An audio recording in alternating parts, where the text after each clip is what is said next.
aí, pessoal, Vitor na área para comandar mais um episódio do nosso queridíssimo TaoriCast. Hoje a gente tem uma pessoa, para mim, que é muito especial, um convidado que vai tirar várias dúvidas suas e minhas. Bora lá? Ele é um verdadeiro especialista em finanças pessoais, alguém que tem transformado vidas ao ajudar as pessoas a entenderem melhor o universo do dinheiro. Mas antes de eu mostrar ele para vocês, vocês já sabem que o nosso podcast tem o oferecimento da Fitofórmula, ó. Fitofórmula é uma empresa há mais de 16 anos que fabrica fórmulas chinesas. Quer saber mais? Quem tá no YouTube ou no Spotify, acessa aqui o QR Code. Ou quem tá nos escutando, entra no site fitoformulanatural.com.br e vai lá conhecer as fórmulas chinesas. Vale lembrar que antes de você adquirir esses produtos, a gente recomenda você acessar o Guia da MTC.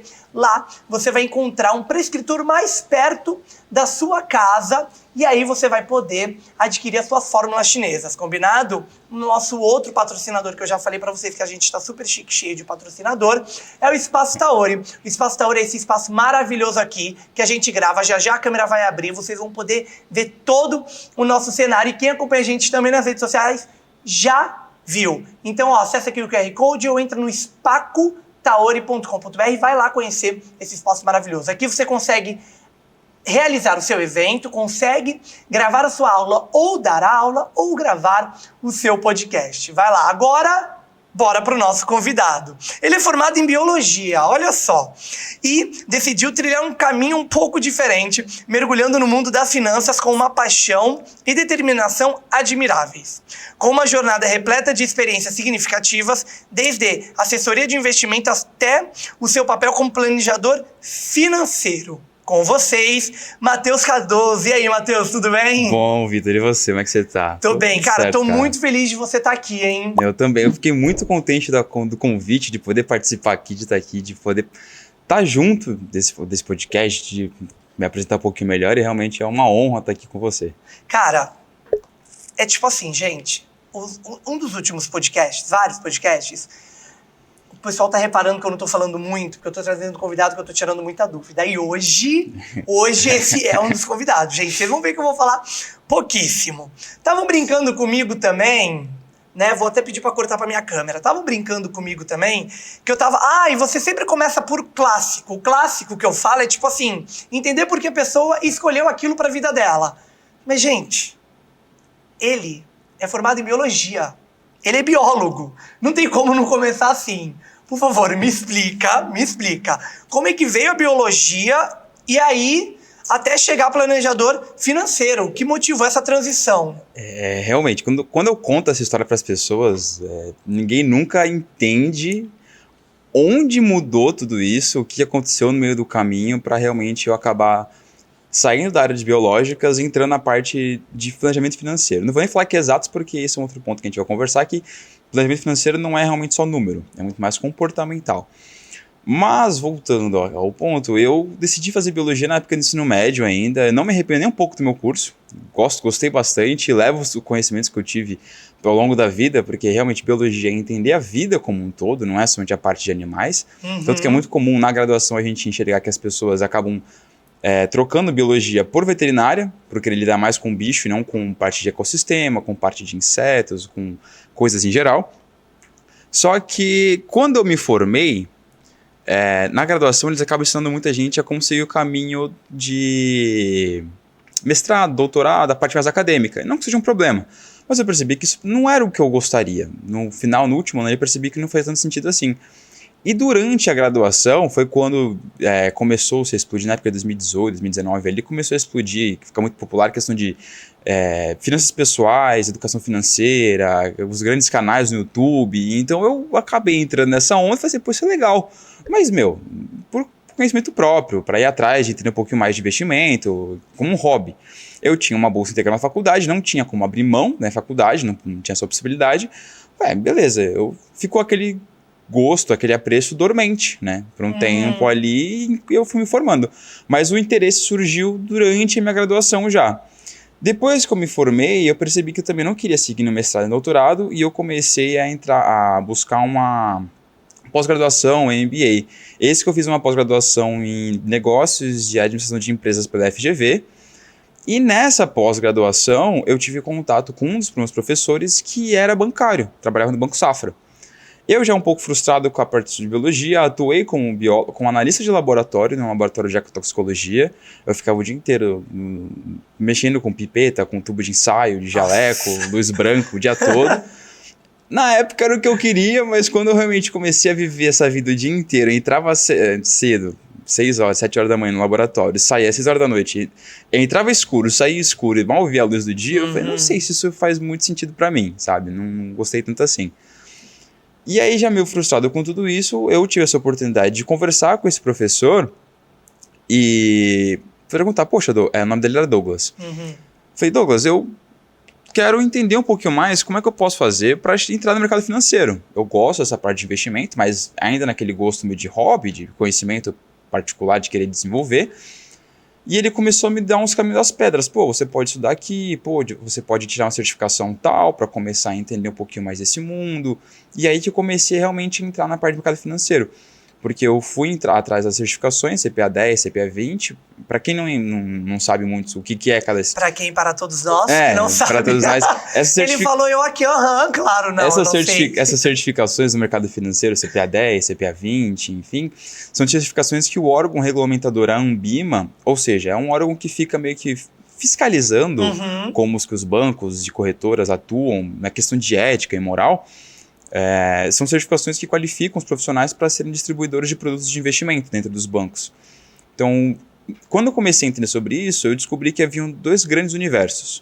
Ou o universo para você ser um bancário, ou o universo para você ser um assessor de investimentos, em que aí tem uma outra certificação. O que eu percebi, voltando na questão de investimento, eu falei assim, cara, não é tanto do meu apreço trabalhar dentro de um banco. Acho que a parte mais focada só em investimento, dado ao que eu tinha estudado anteriormente por hobby mesmo, fazia mais sentido. Então, nesse contato com o professor, eu comecei a buscar por vontade própria mesmo essa questão de iniciativa de como poder entrar no mercado financeiro. E aí descobri a questão da assessoria de investimentos e foi nesse meio do caminho que eu fiz a transição. Eu saí do emprego que eu estava como biólogo, estava na pós-graduação, continuei estudando para a certificação. E aí eu consegui passei na certificação Ancord e comecei a trabalhar como assessor de investimentos. Isso foi na Invest Smart. Hoje é o maior escritório de investimentos da XP. E aí que começou, de fato, a minha vida no meio do mercado financeiro. E isso foi em 2020, 21 para 22. Tem quase uns 3 anos, mais ou menos, que eu estou nesse ramo, assim. E aí de lá pra cá, eu falei, não tem como, é o que eu gosto, que me identifiquei muito, não escondo que eu sou biólogo de ninguém, e todo mundo, nesse meio, quando me questiona, fala assim, cara, como assim você é biólogo, tá fazendo o quê? Mexendo com dinheiro? Eu falei, é a vida. Já conheci consultores, planejadores financeiros que eram engenheiros químicos, que eram de outras áreas realmente descorrelatas e que a gente percebe que planejamento financeiro, entender a parte de finanças, não tem muito a ver. A pessoa não precisa ser um economista, não precisa ser um contabilista, não precisa se formar em administração para saber lidar com isso. Sim. Porque isso envolve muito mais a questão comportamental, envolve muito mais a questão de como que a gente gosta e como que a gente olha para o nosso dinheiro. Mas a gente já entra nesse tópico. O ponto é que eu entrei como assessor de investimentos, só que na parte de assessor de investimentos eu percebia que as pessoas chegavam para mim com algumas dúvidas de como fazer para investir mensalmente. Elas queriam chegar investindo, mas não sabiam de fato como gerenciar de fato o orçamento mensal. Falei, pô, então de que adianta você querer investir se você não consegue se organizar mês a mês? Então ficava um pezinho ali, uma dúvida aqui e ali, e, enfim. Não sei se a gente vai voltar nesse assunto, mas resumindo, como que eu saí da biologia e entrei na parte de mercado financeiro, foi essa transição que aconteceu. Não, eu achei sensacional, mas aí, assim, acho que meio que você já tirou minha dúvida. Mesmo que seja biologia, e aí você foi para planejador financeiro, tem que pelo menos ter uma noção de matemática? Matemática tem que ser bom em matemática? Não necessariamente. Você precisa saber como lidar com contas, com números. Tem que saber de matemática. Brincadeira. Mas você não precisa fazer cálculos estratosféricos. Ótimo, já é um começo. nós como planejadores, a gente não tem aquele papel de ficar calculando rentabilidade, de ficar fazendo cálculos absurdos, de tirando o índice Sharpe, que são coisas muito mais técnicas que envolvem a parte de investimentos. Você tendo uma mínima noção de mais e menos, você consegue ter uma visão macro de como que funciona, entendeu?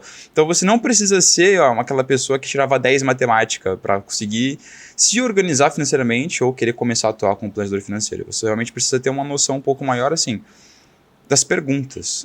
A grande diferença são os porquês. O porquê que você está querendo gastar com isso? Por que que esse gasto é importante para você? Por que que essa compra foi significativa para você?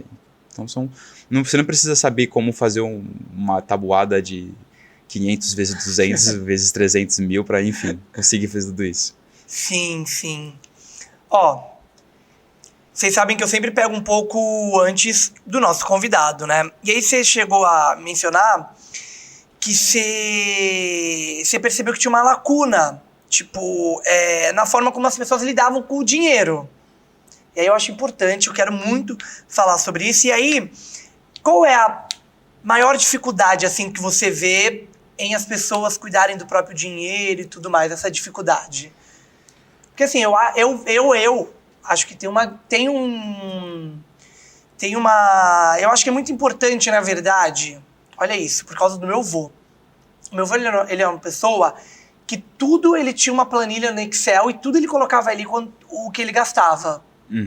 Isso me chama a atenção, porque eu queria fazer, não faço por preguiça, e aí eu acho que eu não fazendo, eu gasto muito mais se eu começasse a fazer. Sim.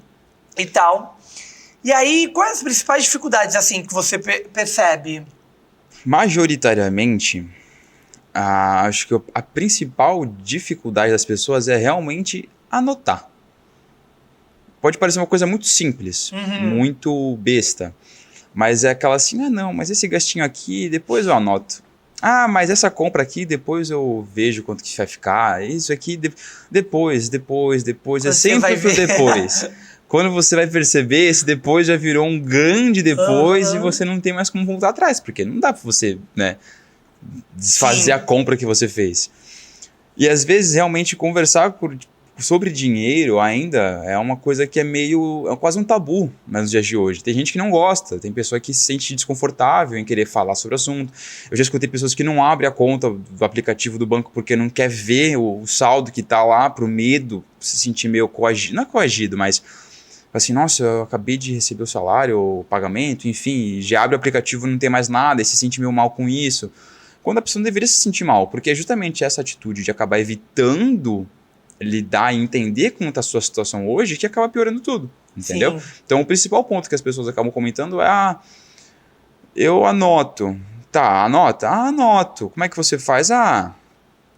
Uma compra maior eu escrevo, mas aqueles gastinhos pequenos eu vou deixando passar.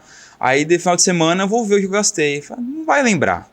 A gente não lembra. Não lembra. Se você puxar o teu extrato do cartão lá, ou o extrato da conta, não importa. Se for ver que você gastou no começo do mês desse mês, ou... Enfim, você vai ver, mas onde é que foi esse gasto aqui?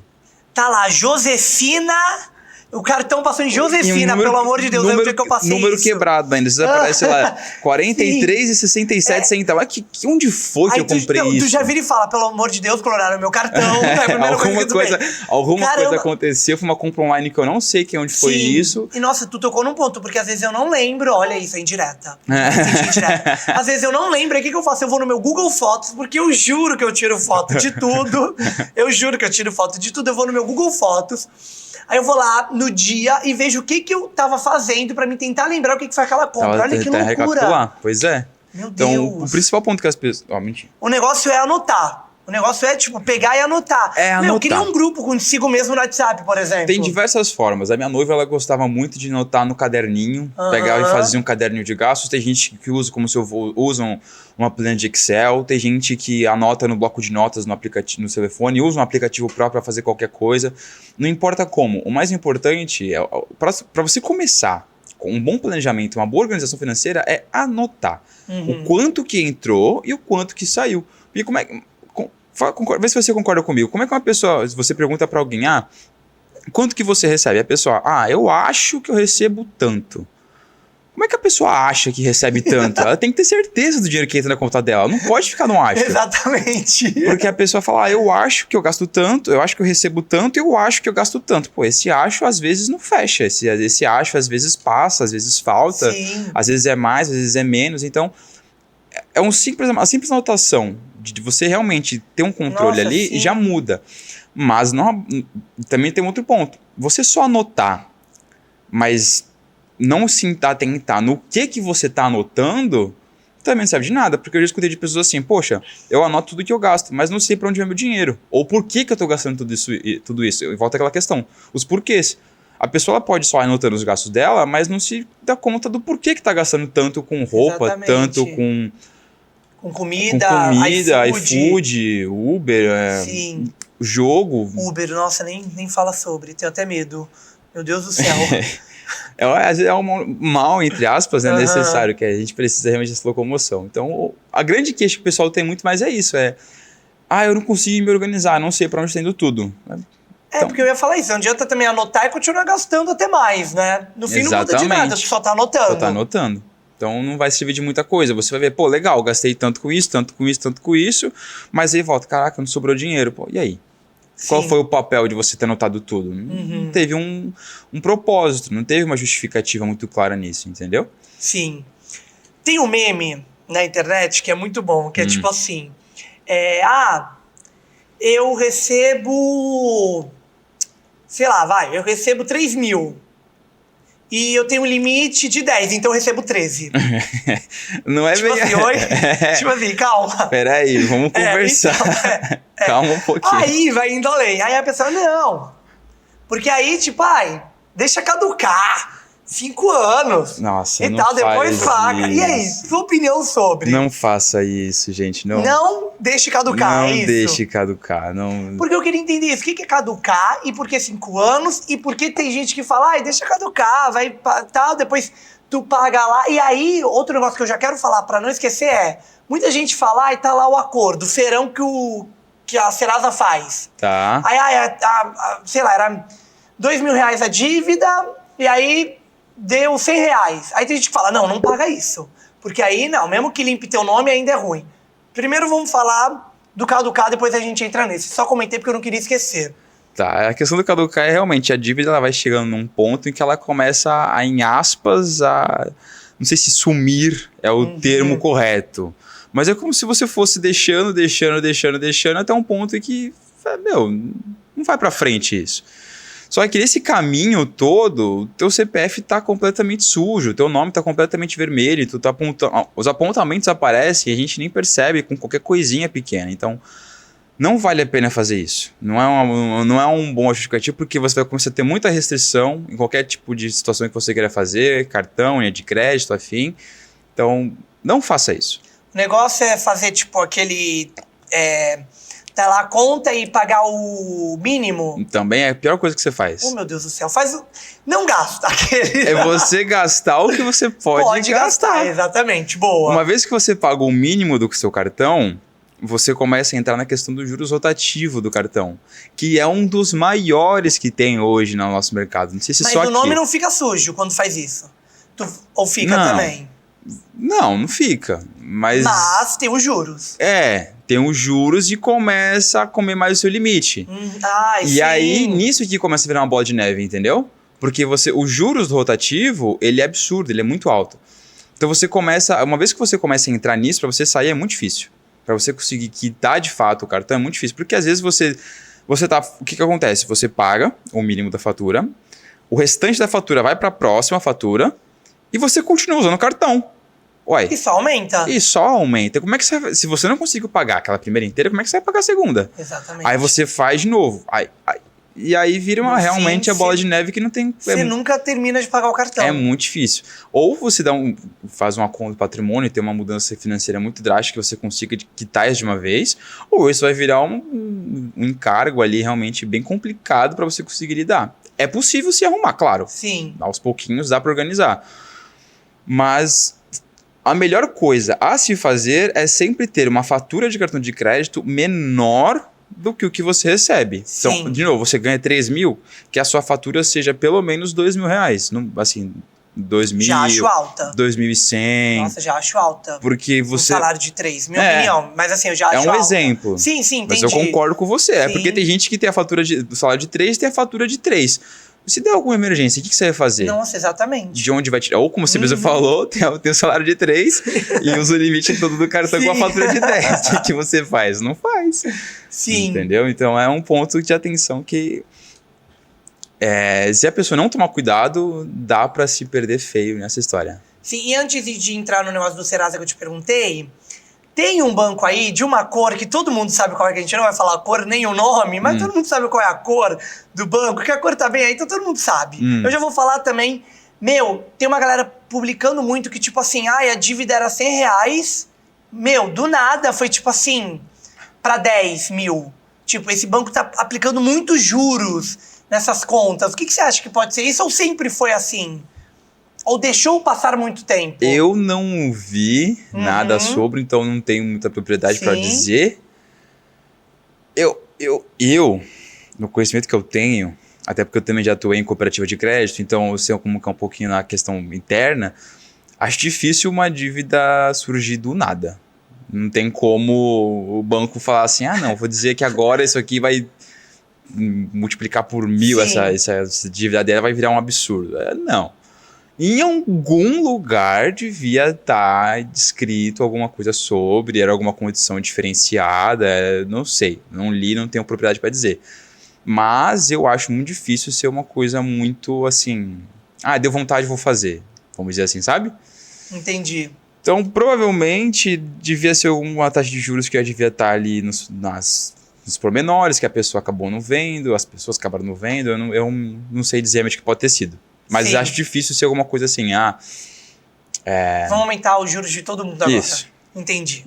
Acho muito, muito difícil, até porque senão onde tem muita lei por trás disso. Tem Bacen, tem Ambima, tem várias entidades que regulamentam o mercado financeiro como um todo. Então, qualquer tipo de atitude que seja realmente antiética é bem complicado para a instituição como um todo, entendeu? Entendi. Sabe o que eu acabei de notar? Você colocou o telefone e não estamos gravando. Não gravei. Vamos pôr pra gravar? Coloca, Peraí, não tem problema. Vamos no podcast mesmo. Peraí, eu vou pôr aqui pra ele. Porque ele colocou o telefone pra gravar e a gente não deixei ali de canto. Foi. Agora foi. Não tem problema. Vamos falar agora do Serasa. Estou lá com uma dívida de R$2.000. Tá. Teve o feirão do Serasa. Eita, minha dívida foi pra 200. Eu ainda consigo parcelar sem juros. Vale a pena ou meu nome ainda vai continuar sujo? Normalmente, aí também precisaria ver certinho como é que é a questão da dívida para dizer o que acontece. Sim. Mas normalmente é uma boa escolha fazer isso tudo, porque a dívida são 2 pontos. Às vezes o valor da dívida fica muito grande, porque a maior parte do que você deve são juros. Então, provavelmente, os 2.000 viraram 200. É um exemplo, de novo. Os 2.000 viraram 200 porque tirou os juros do que você estava devendo e pagou de fato o que você deve. Vamos pegar um exemplo de um financiamento, um exemplo mais claro de dívida. Ou empréstimo. Você pegou R$10.000 de empréstimo. Os juros em cima desses 10.000 faz com que esses 10.000 se tornem 30. Você tem 10.000 que você pegou emprestado. Os outros 20 são juros no caso. Que é onde entra o retorno para as instituições financeiras. Sim. De fato, o valor que você, teoricamente, deveria pagar de volta para quitar a sua dívida são só os 10.000, não são os 30. E aí o banco vai lá e aceita os 10.000. Aí tem que ver realmente, de novo, entender como é que funciona ali a jogada, mas normalmente quando já está uma situação bem crítica, comentando aquele ponto que você falou, a pessoa está deixando postergar muito, e há uma negociação em que as partes entram num acordo, às vezes pode chegar quase que isenção total dos juros. Difícil de acontecer. Mas vale a pena pagar. Vale, é interessante. É interessante pagar. É interessante sim. Entendi, gente. Só pra deixar claro que eu não tô devendo nada. Ele tá perguntando tudo isso pra saber se ele tá pegando a dica aqui ao vivo pra conseguir usar. Meu Deus, sim. Meu Deus. Tu tá com conteúdo nas redes sociais que é muito legal pra casais. Gente, quem não segue ele, vai lá seguir. A gente já fala já teu arroba. É Mateus MC Cardoso, Mateus sem H, Cardoso com Z. Isso o aí. MC no meio é de Miranda Caides. Boa. Já vai lá seguir ele, porque ele tá fazendo um conteúdo pra casais, até porque alguém talvez vai casar aí. Talvez né? já tá um talvez bem certo. O talvez bem certo dele. Um talvez bem previsível já. Sim, mas, cara, eu tô amando esse conteúdo. Eu, o Jefferson, a gente tá gostando muito. E aí, agora eu vou tirar dúvidas, perguntas, talvez algumas polêmicas sobre isso. Vamos lá. Ó, vamos lá. Vou morar com meu namorado e namorada. Vamos ter 2 salários ou um só? Ou um só. Essa é uma pergunta que realmente há muito debate da comunidade, da população como um todo, porque tem gente que concorda, tem gente que discorda. Eu, como uma visão de um planejador financeiro e na visão também de casal, agora saindo da questão técnica profissional, mas vendo como um casal, eu penso o seguinte, se são 2 pessoas que dividem a mesma vida, não faz sentido vocês dividirem a renda. Não faz sentido uma pessoa ter uma, outra pessoa ter outra. De novo, tem muita gente que não concorda. Tem muita gente que fala, independente do gênero, não importa isso. Mas fala assim, poxa, eu me esforço, eu trabalho, luto, batalho pra caramba, e o outro vai só usufruir do que eu tô ganhando. Aí é questão, de novo, do casal sentar mas aí eu também vou dar minha opinião. Aí tu deixa de ser um casal, né? Porque casal é 2 pessoas. Aí tu tá indo longe, né? Que individualidade é essa, meu Deus do céu? Mas aí, de novo, é um tema bem complexo, bem amplo, porque eu já vou entrar nessa questão da individualidade. Sim. Onde eu quero chegar? Pra minha visão pessoal, falando fora de planejamento financeiro, eu acho sim interessante o casal unificar a renda e agora deixa de ser 2 salários e torna-se uma renda familiar. Perfeito. Tá? E como planejador financeiro, eu também digo essa mesma coisa, justamente porque, se você realmente... Se são 2 pessoas que estão querendo agora, a partir de agora, viver juntas, trilhar um caminho juntas, constituir uma família, independente se quer ter filho ou não, independente se vai ser por 1 ano, 2 anos, mas vocês se olham neste momento e falam, faz sentido pra gente se unir, então não tem justificativa vocês dividirem a renda um do outro. Cada um ficar com... eu ganho... 5 mil, ela ganha 3 mil, ou ela ganha 7 mil, ele ganha 2 mil, e fica nessa divisão, não importa, sabe? É uma renda familiar, junta tudo. Porque assim vocês conseguem começar a realmente se enxergar como uma coisa só. Os gastos vão ser unificados, vocês vão ter gastos em comum. Por exemplo, se você vai ser com teu parceiro, tua parceira, não importa. Vou num bar, você vai comer sozinho? Vai você e a pessoa. O gasto é seu ou são de vocês? Vou viajar, a pessoa vai junto. Se for viajar, o gasto é seu ou é de vocês? Entendeu? Entendi. Então, são coisas que entram nesse ponto de que são muitos gastos em comum que fazem com que justifique, sim, essa questão toda de unificar a renda. Tem gente que não concorda, como eu falei, por conta disso. Fala assim, eu trabalho muito, ele trabalha, não se esforça, não quero compartilhar isso com ele porque não vejo que ele se empenha tanto quanto eu. Eu vejo que eu me esforço muito mais que a outra pessoa. Não, o dinheiro é meu, eu vou gastar com o que eu quero, do jeito que eu quero, ele não tem que ter mão nisso. Fala assim, então, como você falou, é um casal. Você é uma maluca, brincadeira. Tô brincando. Então, é um casal, mas as pessoas ficam tendo num pé de guerra, sabe? Uma competição. Exatamente, sim. Só que aí também entra num ponto, apesar de eu sempre dizer que é mais interessante os casais unificarem a renda, sim, eu gosto muito de frisar o seguinte, e eu pratico isso com a minha noiva. É muito importante os casais não perderem a sua individualidade no quesito de gastos pessoais. Exemplo, Isabela, minha noiva, gosta muito de gastar com roupa. Por que eu vou ficar implicando com ela? Porque isso é um saco. Eu vou ser bem sincero. Você tem os seus... São três pessoas. É você, a outra pessoa com que você quer se unir, que você se uniu, e vocês como um casal. Sim. E essas 3 entidades, vamos dizer assim, têm seus gastos particulares. Então, eu, apesar de dizer que o casal tem que unir a renda, eu acho muito importante vocês fazerem uma divisão em 3. A renda familiar em comum e cada um também ter uma, em aspas, mesada para um uso particular e próprio, sem que o outro dê pitaco. Eu quero gastar R$500 com roupa. Gasta. Se tá dentro da tua mesada, é o que a gente consegue separar e manter a nossa vida 2 em conjunto, gasta, mano. Você pode fazer o que você quiser, tá no teu orçamento. Entendeu? Nossa, adorei essa ideia. Então, eu prego isso com ela e eu percebo que dá muito certo porque, assim, se ela quiser gastar com maquiagem, gasta. Sim. Se eu quiser gastar com jogo, que eu gosto muito de jogar videogame, eu gasto. Sim, gasta, sim. Desde que não comprometa o orçamento dos dois e não comprometa o investimento do casal pro futuro. Entendeu? Essa divisão nesses valores eu faço da seguinte forma, soma-se a renda, é mais número, agora entra na parte técnica. Sim. Pega a renda de cada um, soma, vai, um ganha, de novo, um ganha 7, outro, não, vamos melhorar, um ganha 6, outro ganha 4. Tá. Dá 10 na renda familiar. Sim. Pega a pessoa que ganha 6, divide pelo total de 10, vai dar um valor em percentual. Minha cabeça começou a doer, brigadeiro. Pega o outro lado de 4, divide por 10, dá um outro percentual. Tá. Provavelmente vai dar 60% e 40% de um lado.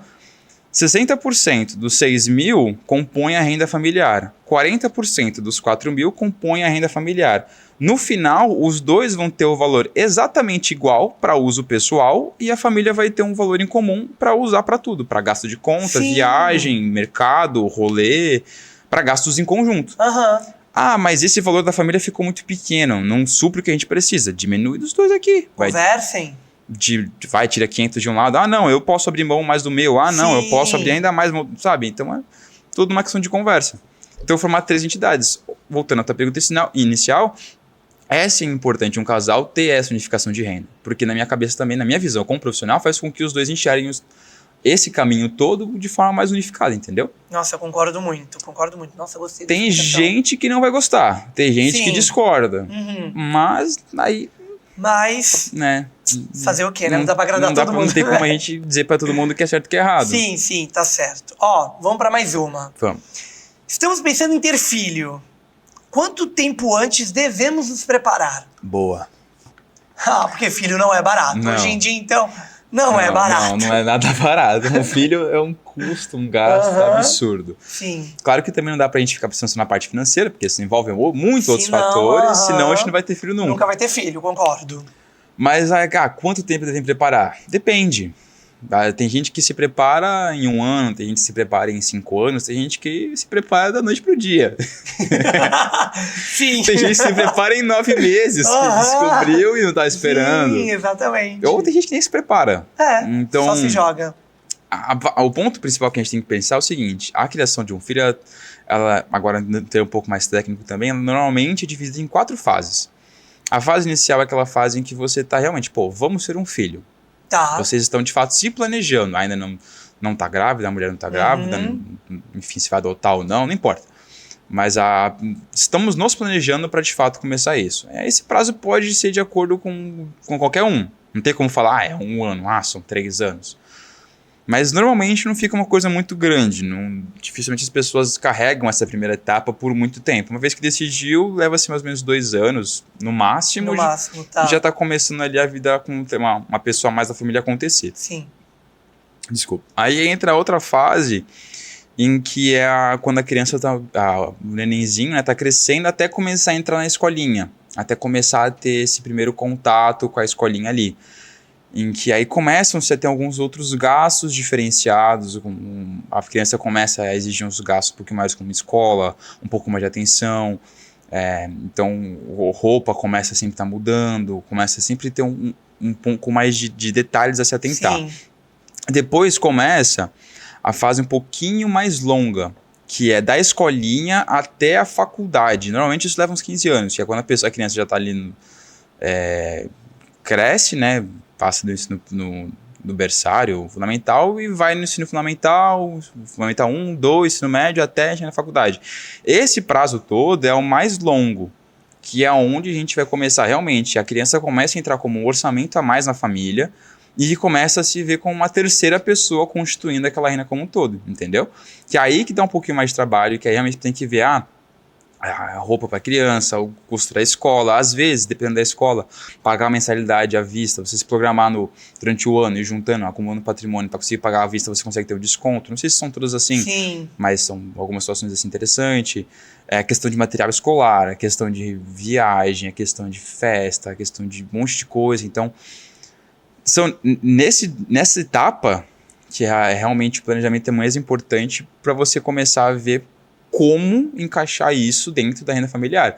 Majoritariamente, dependendo da situação, às vezes os gastos particulares dos pais, vamos dizer assim, tem que se reduzir um pouquinho para aumentar a renda comum da família, porque o filho vai entrar na família, vai entrar como um gasto da família ali, entendeu? Naquela divisão de 3, vamos dizer assim, o filho vai entrar ali. E aí começa-se, uma vez que ele passou, entra na faculdade, começa a etapa final, que aí começa também outro porém. Normalmente, quando o filho entra na faculdade, normalmente, Já está trabalhando. É Já- o que se é espera. o que se espera. Já está ou começando a vida a trabalhar, Até no ensino médio tem uns que já começam já começa a trabalhar, e os pais estão começando, dependendo da idade, de como tiver, também começa a reduzir um pouquinho mais já o ritmo. Então, onde eu quero chegar com isso? Essas 4 etapas assim, o mais importante, além de se planejar no curto prazo ali naquela primeira fase, na segunda, terceira, é sempre ter em mente aquela última, onde a pessoa vai estar na faculdade. Porque até chegar nessa etapa de fazer na faculdade, vão levar no mínimo 18 anos. 18 anos que você se planeja e fica ali realmente investindo um patrimônio pequeno, R$100, R$200, não importa a quantidade. Isso no longo prazo. Quando chegar lá nesses 18 anos que a criança cresceu, já vai ter um montante para você conseguir pagar um curso para ele. Ou a pessoa fala assim, não quer fazer faculdade, depende de qual seja o motivo. Você consegue utilizar esse patrimônio para fazer alguma outra coisa com aquele familiar, sabe? Então, são várias etapas que não tem como a gente programar e falar assim, vai ser sempre uma regrinha certa. Porque depende... acontece um monte de coisa da vida, né? E se a pessoa tiver gêmeos? Meu Deus do céu. Trigêmeos. Tudo isso triplica, duplica. Nossa, então sim. o planejamento ele fica muito particular, muito E peculiar. a vida anda e a gente não sabe o que pode acontecer no dia de amanhã, né? Também, querendo ou não, né? Mas deu pra entender. Acho que é válido se preparar. Isso. O ponto principal é, voltando à questão Sim. inicial, para não se situar tanto, é sim importante se planejar e sempre ter pelo menos uma parte da renda que não esteja comprometida. Sim. Não adianta você querer ter um filho e falar assim, pô, mas não vou conseguir arcar com o imprevisto. Não tem como isso acontecer. É você realmente sentar o ideal. Como minha mãe diz no mundo de Bob, o ideal é você conseguir ter essa parte do patrimônio separada para você conseguir arcar com uma eventualidade. Sim. A gente sabe que não funciona bem assim às vezes, mas de qualquer modo, é sempre bom ter em mente isso, pensando no longo prazo. Não adianta só pensar no agora e no bem próprio. Mas também é sobre, né? Se teve o tempo de se preparar em 9 meses, é sobre também. Se você conseguiu, né? Cada um se adequa à sua realidade. Exatamente. Agora bora pra última dessa pegada casal, hein? Tá. Vamos morar juntos. Vamos financiar ou vamos morar de aluguel. Por quê? Opinião minha que eu tenho na minha cabeça cara, eu não vejo o aluguel ele te devolvendo alguma coisa, um dinheiro ali. Tá. Agora, financiar, sim, por mais que seja 30 anos, 40 anos, é seu. Tá. Aí agora, me diga, financiar? Vamos financiar ou vamos alugar? Comprar.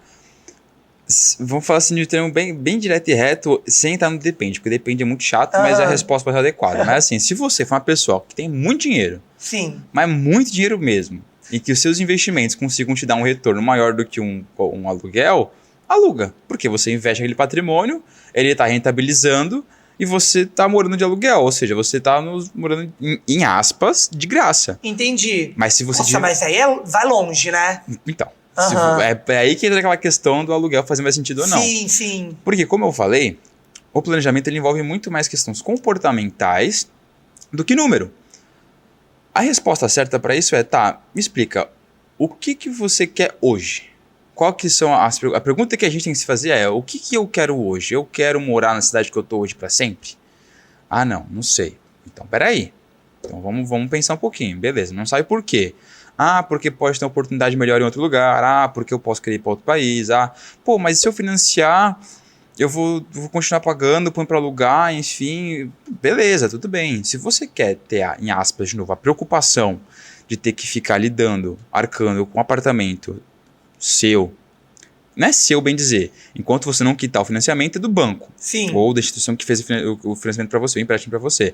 Mas se você não vê problema de estar em outro lugar, sabendo que tem uma outra casa, um imóvel, tendo que ter o cuidado e você desembolsando dinheiro com isso lá, tá bom, vou falar o quê? Eu vou falar que não.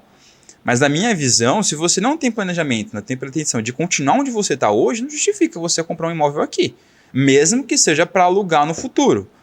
Um aluguel vai dar um retorno? Vai dar um retorno, mas as pessoas acabam esquecendo do processo todo dia. Às vezes tem problema com o inquilino, às vezes tem problema com o processo de compra, com o processo de venda, com com mobília, com, sei lá, com qualquer eventualidade que pode acontecer. Sim. Se você não tiver aqui, não tiver alguém para cuidar para você, quem é que vai cuidar? Uhum. E outro porém, às vezes a pessoa também não tem o valor da entrada para dar de financiamento, para dar no financiamento. Então, como que ela vai fazer o financiamento? Às vezes não cabe na realidade dela. Às vezes são um casal ou uma pessoa solteira também, mas que quer de fato sair da casa dos pais, quer de fato morar sozinha, só que não tem o valor necessário para começar. Existem programas como Minha Casa Minha Vida que facilitam isso e muito. Sim. E é um belo de um caminho para quem realmente quer seguir desse jeito. É só procurar certinho, se informar, que é uma alternativa muito, muito válida. Mas só que entra aquela questão. Você quer, eu sempre penso assim, você realmente quer criar raiz aqui? Você quer se estabilizar aqui? Porque eu dou com o meu exemplo como case. Eu não tinha esse interesse de morar na cidade aqui onde a gente está hoje, na cidade de Santos. Eu, por mim, iria para o interior de São Paulo, para qualquer outra cidade, ou não importa. Sim. Não tinha pretensão de ficar aqui. Mas aí minha noiva não, ela quer porque quero morar em Santos. Eu falei assim, bem, então tá bom. Uhum. Se é uma coisa que você quer muito, aí justifica eu mudar de opinião, mudar de ideia e a gente trilhar um caminho que assim, já que estamos junto nessa, vamos junto nessa. Uhum. Mas já teve pessoas que eu conversei em que ela tinha essa mesma visão que você, falou assim, pô, Matheus, eu não vejo o aluguel como um retorno, porque eu vou pagar, aí depois de X tempo não vai ser meu. Eu falei assim, mas você tem a facilidade da locomoção.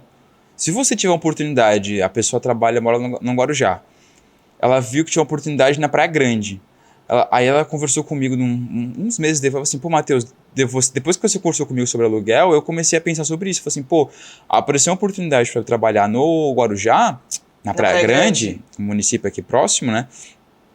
E ele falou, se eu tivesse com o apartamento comprado, eu não conseguiria fazer essa locomoção, porque eu ia ter que arcar com o financiamento do AP e um outro aluguel lá, então... Sim. Entendeu? Então é tudo Qual que é a realidade de vocês hoje? Qual a sua realidade? Perfeito. Como que funciona? Eu dou um outro exemplo, de um outro caso, de um casal. Os dois tinham mais de 40 anos, filho já com quase 10 anos, os dois vivem de aluguel. Por quê? A mulher comentou comigo assim, agora que eu consegui fazer uma transição de carreira, o meu esposo trabalha remoto, ele é TI, trabalha só, Sim. não importa onde ele mora, e eu antes eu não tinha uma certeza de onde eu trabalharia. Agora que eu fiz uma transição de carreira, consigo trabalhar remoto também, eu posso ter essa liberdade de escolher a cidade que eu quero viver, porque eu não sei onde eu quero viver ainda. E se essa pessoa tivesse comprado um apartamento, uma casa, num lugar que ela não quisesse passar o resto da vida, e aí? Entendeu? Entendi. Então, além de que majoritariamente é isso, não tem um certo e errado, não tem Sim. Em questão de financeira, volto a dizer, se você é uma pessoa que tem muito dinheiro, mas muito dinheiro, investe esse patrimônio em alguma coisa que traz um retorno para você maior do que o custo do seu aluguel e você vive de aluguel. Pronto. Assim você não se descapitaliza, você continua com o seu patrimônio lá grande Sim. rendendo e o aluguel você paga com sua rentabilidade. Pronto, você está muito em aspas morando de graça. Se a sua realidade não é essa, o que faz sentido para você hoje? Vocês realmente querem criar raízes aqui ou não? Então tem que ver, não, beleza, eu quero criar raiz aqui, tá bom? Aí começa a entrar. Como que está o orçamento de vocês hoje? Como que é a renda familiar de vocês hoje? Minha renda familiar é de 7 mil, beleza. Quais são os gastos de vocês hoje? Vocês gastam com o quê? Quanto? De que modo? Eu gasto, minha renda familiar é 7 mil, a gente gasta 6 mil com besteira, de 500 a gente gasta alguma outra coisa, sobra 500 no mês. Você acha que vai conseguir comprar um apartamento com 500 reais no mês? Não vai. Então. Entendi. Entendeu? Então... Sim, entendi. Daí entra naquela questão, beleza, quer com financiamento? Ótimo. Vamos sentar, organizar e ver qual que é o valor que faz mais sentido para a sua realidade hoje. Entendi. Gente, acabou as perguntas de casal, ok? Vai lá no Instagram dele que tem mais conteúdo sobre e chama ele lá se vocês estiverem precisando. Olha, queria entrar nesse assunto. Educação financeira no mundo de hoje e se você acha que tinha que ter nas escolas. Cara, isso é uma coisa até muito... Polêmica. Isso é uma coisa muito... Tem uma galera... É uma coisa muito bacana que...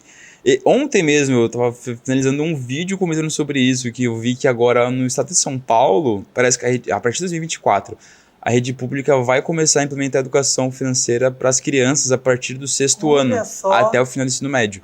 Vai começar na rede do estado de São Paulo e em breve vai se expandir para o Brasil inteiro. Como é que vai funcionar isso? Eu não faço ideia. Sim. Mas, majoritariamente, o contexto era esse. E voltando à pergunta, se eu acho que é importante, é muito importante, porque volta àquela questão, quantas pessoas hoje, adultas, jovens, velhas, idosas, não importa, aprenderam sobre educação financeira, aprenderam a lidar com o dinheiro, aprenderam a entender como é que funciona, que o básico, não se deve gastar mais do que você recebe, não se deve gastar mais do que você tem. As pessoas não... Ninguém ensina isso pra gente. Meus pais nunca conversaram muito comigo sobre dinheiro, sempre foi uma coisa meio assim... Não vou dizer que nas escuras, mas nunca foi uma coisa muito clara, muito aberta. Uma vez ou outra eu escutava se bem falando, tipo, não vai dar pra fazer isso, não vai dar pra fazer aquilo. E é comum. Sim. Dependendo da família, da realidade, as pessoas às vezes ficam nesse aperto e a gente sabe que a nossa realidade no Brasil é que não é tão facilitada assim. Sim. Então, as crianças terem esse contato desde cedo, eu acho assim, muito válido, porque elas vão começar a ter uma visão um pouquinho melhor de como que as coisas funcionam, de como que realmente o dinheiro funciona. E se elas não tiverem esse tipo de educação nas escolas, eu acho válido também, talvez aqui em Discord, não sei se vão me crucificar, mas eu acho válido os pais, aos poucos, irem introduzindo isso a elas e como lidar. Não é fazer a criança virar um tio Patinhas e entender os problemas da vida adulta antes do tempo. Não é esse o ponto. Mas é fazer com que ela perceba... É aquilo, ela ganhou R$100, ela vai entender o que ela vai fazer com aqueles R$100. É tipo isso, o começo é esse. Né? Dá uma mesadinha, não importa do qual valor, pra ela falar assim. Ela fala assim, mãe, posso comprar tal coisa? Eu falo assim, filha, você tem esse tanto aqui que a mãe te deu, que o pai te deu pra você gastar no mês. Se você não conseguir comprar o que você quer com esse dinheiro... Guarda... É isso aí, investe, brincadeira. Vai juntando até você comprar o que você quer, só pra ela ter uma visão, entendeu? Pode ser que no futuro ela vivencie uma coisa melhor, ela tenha uma profissão que dê um retorno financeiro muito grande pra ela, que a realidade seja diferente, mas o ponto não é esse, o ponto é ela começar a entender como é que funciona esse jogo do dinheiro, vamos dizer assim, porque a gente não aprende. Então, eu acho muito importante, sim, essas escolas, as crianças aprenderem, principalmente no ensino médio, porque, convenhamos, a gente tá no ensino médio, estamos nos seus 15 para 17 anos, a gente já sabe como é que as coisas funcionam. Exatamente. A gente já sabe o que é dinheiro, a gente já sabe que a gente precisa de dinheiro para comprar as coisas, a gente já sabe que a gente precisa disso para viver. Mais cedo do que eu deveria ou não sei. Isso não é um assunto que cabe a mim dizer, de novo, se é certo ou se é errado. Mas eu acho ser muito importante para conseguir com que a consciência da nossa população, principalmente no Brasil, mude gradativamente. E que no futuro... os jovens adultos, os idosos, enfim, não fiquem mais tão reféns a criar uma dívida desnecessária, a ficar se atolando em dívida ou ficar vivendo sempre, como é que eu posso dizer, com a corda no pescoço, cara, porque não é uma situação confortável, não é uma coisa que agrada. Eu acho muito difícil a pessoa dormir com a consciência tranquila, sabendo que tá com a conta no vermelho ou que tem uma dívida muito alta para pagar e talvez não consiga. Não deve ser uma coisa muito, muito agradável. Não é, certeza, de fato. Eu sei que a gente já falou de alguns erros, que foi, por exemplo, a pessoa gastar mais do que ganha já é um erro. Sim. Né, do que fazer com as suas finanças. Tem mais algum que as pessoas cometem? Que tu pode me falar assim? Não dá a devida importância para os pequenos gastos. Não é aquela história, tipo, não precisa cortar o cafezinho, né? Cortar os R$4,50, porque isso não é tanta coisa.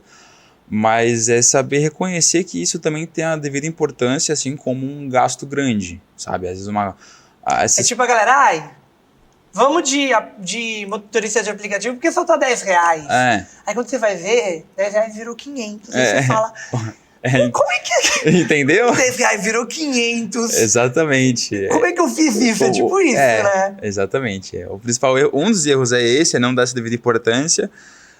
Também, não ficar abrindo mão de alguns...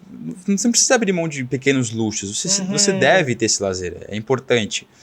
Esse aí também tem um outro ponto muito comum. As pessoas acham que elas precisam deixar de fazer o que gostam. Eu tenho que só focar em... Não, vou guardar dinheiro, guardar, ganhar. Não é isso. Não é ficar bitoladão com a ideia. É você ter a consciência de que você precisa sim poupar, pensando no seu futuro, ter uma clareza no seu objetivo, para você conseguir alcançar o que você deseja, mas você também tem que viver hoje, cara. Você não pode deixar de sair. Você não pode deixar de se divertir com seus amigos, de comprar uma roupa, de comprar um telefone novo, não importa, de viajar, desde que não comprometa o que você... o compromisso com você mesmo. Fala assim, pô, não, beleza. Um exemplo muito comum, essa pessoa quer comprar um carro. A coisa mais comum, que eu também não concordo muito, porque é um passivo imenso.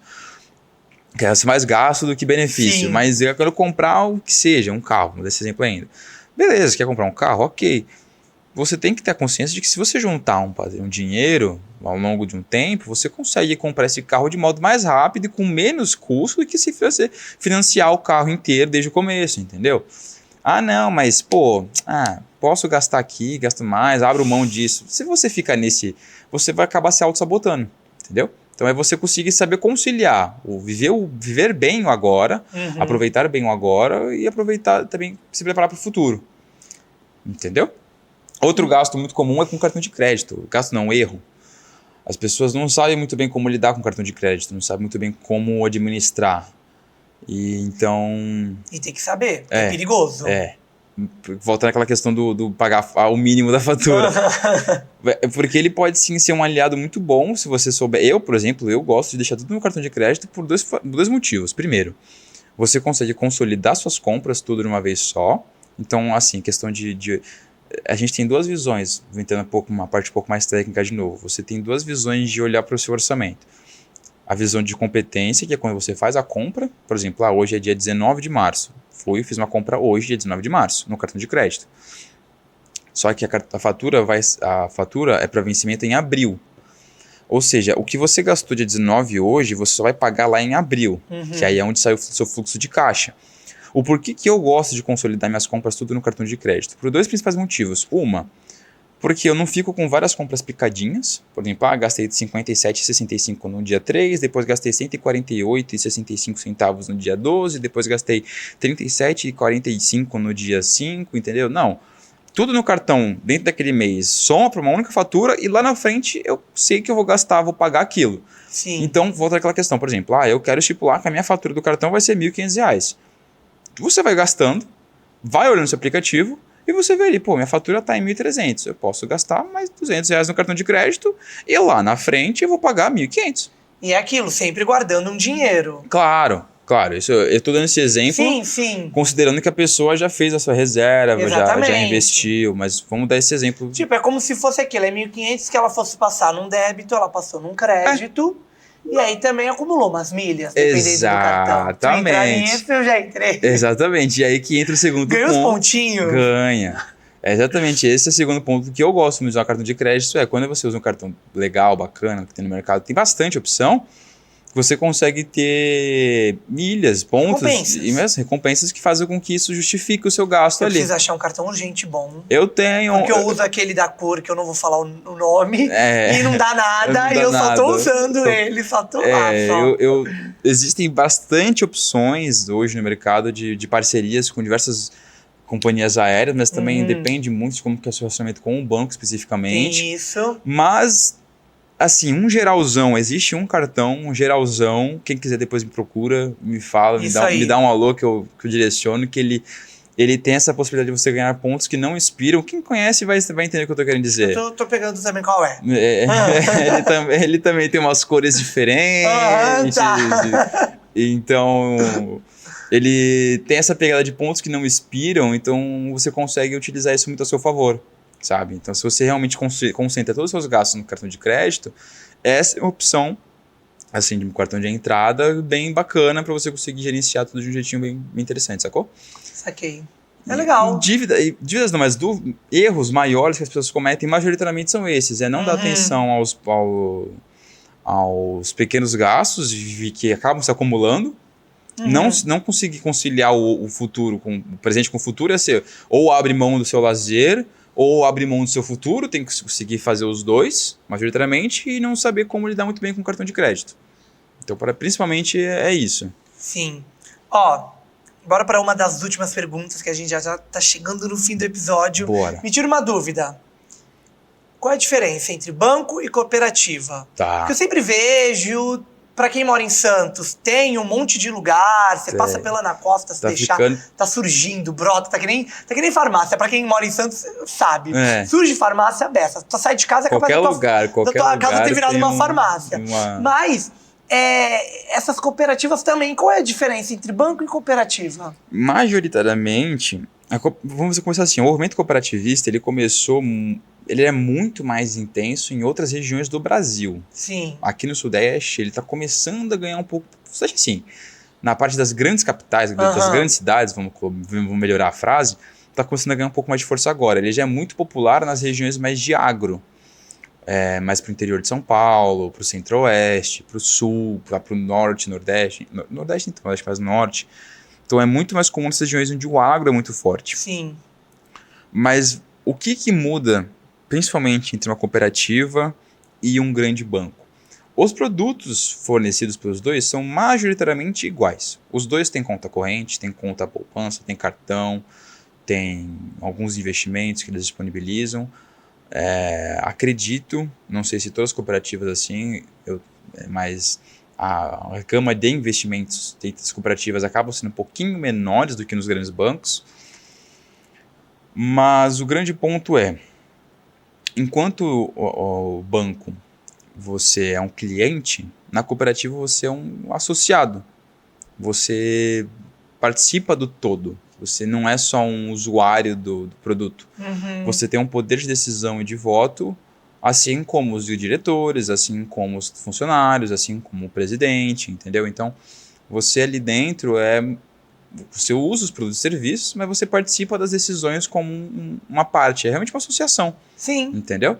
Além de que as taxas, as cooperativas acabam sendo um pouquinho mais interessantes para algumas coisas. Então, majoritariamente, a grande distinção é essa. Porque em questão de produtos, não tem quase nada de divergente. Tem conta para pessoa jurídica, para pessoa física, conta para menor de idade, cartão de crédito, de débito, de tudo. TED, transferência.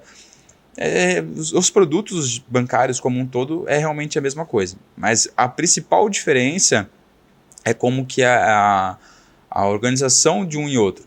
Principalmente o fato de que um banco gera lucro. Sim. A cooperativa, por lei, não pode ter lucro, ela tem sobras. E essas sobras são distribuídas aos seus associados, entendeu? Entendi. Como se fossem os dividendos dos acionistas dos bancos. Sim. Sabe? Entendi. Ó, agora estamos chegando ao fim mesmo e aí a gente vai fazer um jogo. Tá. Combinado? Bora. Vamos lá que eu tô animado, hein? Mito ou verdade? Tá. Tu vai me dizer, tem umas 4 frases aqui, que é mito ou verdade, aí tu vai me dizer se é mito ou verdade e aí tu me explica o porquê, tá bom? Tá. Bora lá. Educação financeira é só pra quem tem dinheiro, mito ou verdade? Mito. Isso, todo mundo tem que ter educação financeira. Independente da classe social, da faixa de renda, de quanto recebe, de que jeito recebe, se é empresário, se não é empresário. A gente, às vezes, é muito comum as pessoas pensarem, pô, aquela famosa frase, né? Se eu ganhasse mais dinheiro, eu conseguiria resolver os problemas. Não. Se você não tem esse controle com R$1.000, você não vai ter controle com R$100.000. Se você não tem controle com R$50.000, você não vai ter controle com R$5.000. Não importa. É muito comportamental. É muito do que você faz. Então, não importa o quanto que você ganha, não importa a sua classe social. A educação financeira é para todo mundo. Boa. Mito ou verdade? Dívida é sempre algo ruim. Mito. Mito? Mito. Peraí, dívida, a palavra dívida. Não, agora explica. Quando você adquire uma dívida inesperada e não planejada, aí é um problema. Sim. Agora, se você, dá o exemplo de um apartamento que você quer financiar, se você se organiza, se planeja, você consegue pagar a sua dívida, você tem o seu bem, você não abriu mão do seu lazer, não abriu mão do seu futuro, dos seus investimentos, por que é um problema? Boa. Não é um problema, entendeu? Sim. Quando você tem uma dívida planejada, voltando à ideia, sempre vou ficar na questão do financiamento do apartamento. Sim. Se você se organiza, faz tudo bonitinho, sabe quanto que você vai conseguir arcar no mês ali, quanto que cabe no seu orçamento, quanto que você precisa pagar, você consegue pagar o seu apartamento, o seu financiamento, você consegue ter o seu lazer momentâneo de agora, prazer que você precisa para ficar feliz, para ficar bem, você não abre mão do seu futuro e você faz os seus investimentos ainda todos os meses, ainda tem a sua carteira de constituindo.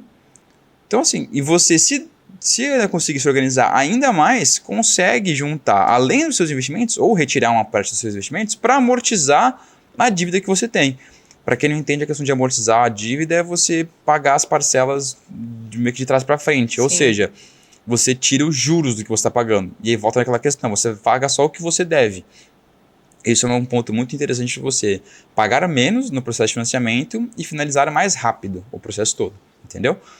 Então, quando você faz uma dívida planejada, não é um problema. Não é ruim. Mesma coisa. Vamos diminuir essa dívida para uma compra no cartão de crédito.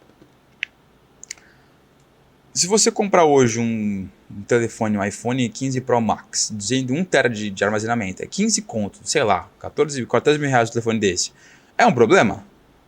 Se a pessoa conseguir pagar, tiver limite no cartão, a fatura dela for dentro do que ela paga, não. Por quê? Ela consegue arcar com isso, entendeu? Sim, e aí tem uma pergunta fugindo disso aqui rapidinho. Todo parcelamento é uma dívida? Não necessariamente. Parcelei um telefone, é uma dívida? Não. Aí você só realmente comprou... você só comprou adquiriu um bem... Torna-se uma dívida quando eu deixo de pagar. Isso. Perfeito, boa. Bora continuar. Mito ou verdade? Cartão de crédito é meu inimigo. Mito também.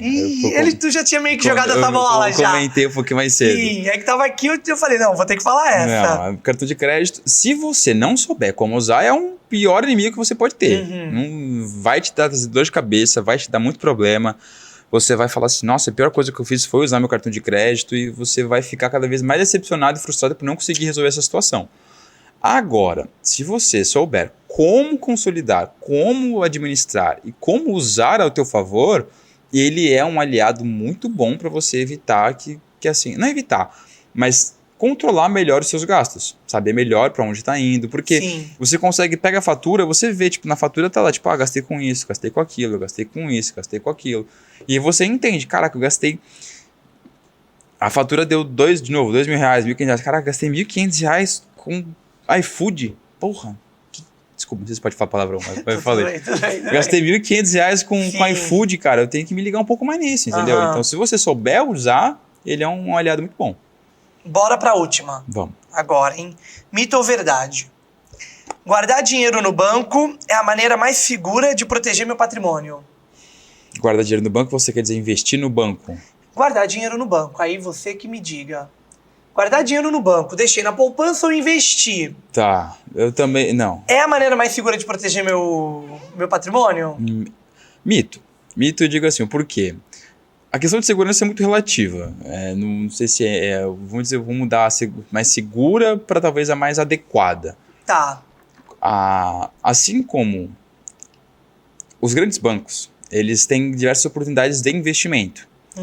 Mas as corretoras de valores hoje no mercado, elas conseguem distribuir e fornecer muito mais opções que podem fazer muito mais sentido do que o grande banco vai te fornecer.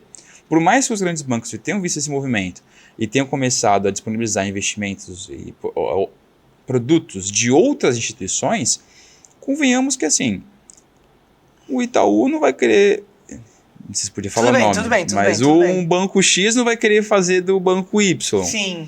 Enquanto a corretora, ela normalmente, ela distribui de todo mundo, entendeu? Então assim, ela vai apresentar mais oportunidades com melhores retornos de forma muito mais transparente para você. Então, independente se você tem um bom relacionamento no seu banco, é sim interessante você ter uma conta numa corretora, independente de qual seja que você se... eu gosto da, sei lá, corretora da esquina do meu bairro aqui. Tá bom, não tem problema. Desde que você realmente fuja um pouco dos grandes bancos e se concentre um pouco mais na parte de investimentos com as corretoras de valores. Justamente por isso, porque você vai ter mais oportunidade, mais disponibilidade para você ver o que se encaixa melhor na sua realidade de hoje, entendeu? Entendi. Matheus. E, não invista na poupança. Eita! Não vale, porque a poupança hoje, ela nunca foi classificada como investimento. Ela nunca entrou nesse ramo de investimento. As pessoas que só falavam, deixar na poupança. Ela foi uma coisa criada há muito tempo atrás, se a gente for entrar em termos... Mas rende alguma coisa? Rende. Mas é muito pouco comparado a onde eu poderia deixar render mais. A questão não é nem tipo... A rentabilidade dela é muito irrisória, vamos dizer assim. Entendi. É muito ínfima e tem um porém. Vou dar duas situações assim. O principal comparativo da poupança, de fato, são os ativos chamados CDBs, Certificado de Depósito Bancário. Por que tem esse comparativo direto com eles? Porque é o mais comum, mais usual, com um risco muito próximo, se não igual, ao da poupança, e com indexadora igual também, digamos assim. Porque a poupança ela também está muito atrelada à taxa referencial e à taxa Selic, que é a nossa taxa de juros hoje. Os CDBs, eles também são atrelados a essa taxa Selic. Então são produtos muito semelhantes. Mas o porquê que o CDB ele é mais interessante que a poupança, mesmo com imposto de renda? A poupança ela tem duas regrinhas de remuneração, de rentabilidade. Se a nossa taxa de juros, eu não lembro exatamente o percentual, mas vamos dizer que se a taxa de juros do país estiver acima de 8%, eu não lembro se é 8% redondo, mas 8% que é uns quebrados, mas se estiver acima de 8%, a Selic a poupança vai trazer de rentabilidade para o patrimônio investido uma taxa chamada TR, taxa referencial, mais 0,5% ao mês, está 6,17% ao ano. Majoritariamente, a poupança rende 6,17% ao ano, porque essa TR ela é bem ínfima, bem pequena. O CDB, majoritariamente, o mais interessante que a gente pode ter com liquidez diária, o mínimo que a gente sempre diz assim, esse aqui é o que faz sentido, é o CDB que rende 100% da taxa Selic. A taxa Selic hoje, de novo, se falha a memória, de acordo com a última reunião do Copom, ela estava em 11,25% no ano. Então, aqui rende 6,17%, aqui a taxa Selic está rendendo nos 11,25% no ano. Desculpa se os valores não estiverem exatos, mas são termos que às vezes a gente acaba perdendo um pouco nas reuniões que acontecem. Onde eu quero chegar com isso? Mesmo que a gente tire o imposto de renda mais alto do CDB aqui, esses 11,25% vai cair lá para os seus 8% e pouco por cento no ano. Então é mais interessante. Não sei se tem percentuais, mas o que eu quero apresentar aqui é que existe uma opção com um risco tão próximo, se não igual, com um retorno melhor. Então não tem por que você deixar aqui. Entendi. Às vezes as pessoas ficam na poupança por medo, por desconhecer o que é o quê. E achar que, vão roubar meu dinheiro, o banco vai quebrar, não sei o que vai acontecer, entendeu? São vários por aí. E a poupança tem um outro ponto. Enquanto no CDB a rentabilidade ela vai acontecendo diariamente, vai sempre rendendo de valor, a poupança ela tem o seu dia de aniversário. Você colocou o seu patrimônio na poupança hoje, é 19, colocou 10 mil. A rentabilidade vai acontecer no dia 19 de abril, um mês depois. Nossa, sim. Eu precisei tirar esses 10 mil no dia 18 e deixei R$1.000 na poupança. Tá bom, não tem problema. A rentabilidade vai ser sobre os 1.000 que você deixou, não sobre o total que você tinha, entendeu? Entendi. Então também tem essa particularidade. Então eu particularmente não consigo ver uma forma interessante de a gente utilizar a poupança. A não ser que você queira fazer começa a juntar na poupança, depois já para um CDB, mas ainda assim não faz muito sentido. Assim, é a dica. É a dica. Que aí essa parte de investimento começa a estar muito extremo técnico, muita coisa que começa a ficar um pouco mais assim, detalhada. E que vai começar a dar dor de cabeça no host. Matheus, chegamos ao fim do nosso episódio. Muito obrigado por você ter vindo. Foi muito legal. Acho que você não tirou só as minhas dúvidas, mas eu acho que você vai tirar muitas dúvidas do pessoal de casa. Acho que a gente abordou muitos temas legais e que tá muito em alta nas redes sociais também. O que é legal a gente assistir. Acho que tá um episódio incrível. Antes de encerrar, fala teu Instagram, como é que as pessoas acham e tudo mais. Tá. Primeiramente, obrigado, Vitor. Obrigado pela oportunidade de estar aqui, de ter participado dessa conversa. Realmente foi muito incrível, fiquei muito contente. A conversa foi muito proveitosa, muito bacana. E espero que gostem, né? Que realmente eu tenha trazido algum conhecimento. Não, trouxe sim. Tenha explicado alguns assuntos. Essa parte, como eu falei, o planejamento financeiro como um todo é uma coisa que envolve muito mais a parte... Eu bato muito nessa tecla. É muito mais comportamental a números. Não adianta você ficar se prendendo à rentabilidade de carteira, não adianta ficar se prendendo a anotar gastos, não adianta ficar se prendendo a planilhas. A gente precisa entender o que motiva a pessoa a ter aquele gasto. Às vezes aquela famosa frase, eu trabalhei muito, eu mereço passar o final de semana viajando, eu trabalhei muito, mereço gastar R$600 essa noite num bar. Sabe? Então, por que isso é importante para a pessoa? Que é quando a gente começa a entender e trazer para ela objetivos futuros com mais clareza, ela começa automaticamente a pensar, pô, então eu tô meio que deixando de fazer o que eu quero lá na frente para fazer o que eu quero agora. Então aí entra naquela questão comportamental, da parte mais psicológica, na parte de finanças comportamentais, entendeu? Então, mais uma vez, muito obrigado, fiquei muito feliz com tudo isso. O meu @ no Instagram é MatheusMCCardoso, Mateus sem H, Cardoso com Z. E lá você consegue ver minhas publicações, consegue ver tudo que eu posto com a minha noiva. Tá bem legal o conteúdo. Ela, a princípio, ela me apoiou bastante, ela gosta de participar, fica meio acanhada assim, aqui e ali, mas... Isa, um beijo. Tá bom? Um beijo pra ela também. Eu sou muito contente de ter essa pessoa do meu lado. Mas tá bem legal os conteúdos. E precisando só te mandar lá no direct, já consegue falar contigo, né? Me chama lá, tem o link, lá no minha bio tem um link do meu WhatsApp, pode me mandar mensagem direta lá. Perfeito. Que eu vou responder sem precisar. Qualquer dúvida. Se você tiver alguma dúvida sobre algum assunto específico, a parte de investimentos, a parte, como que eu posso gerenciar melhor meu orçamento, entender como é que funciona o planejamento, a questão do aplicativo que eu uso, como que essas fases de acompanhamento, me manda um alô, me manda uma mensagem que eu respondo de conversa, e aí lá a gente vê o que acontece. Isso aí. Também, se tiver com alguma dúvida daqui, pode deixar nos comentários, ou também já entre em contato com ele, que ele já vai responder. Como preferir. Entendeu? É exatamente como preferir. Isso. Exatamente isso. Gente... Chegou ao fim mais um episódio do TheoryCast. Vai lá seguir o Instagram do TheoryCast, @TheoryCast, é fácil. Segue a gente no TikTok também, lá a gente posta alguns cortes, tá bom? Vai ter cortes do Matheus lá, então vai lá, segue. Não se esquece também que agora a gente tá tendo cortes maiores aqui no YouTube, tá bom? Então tá bem legal, são 4 cortes por semana de cada convidado.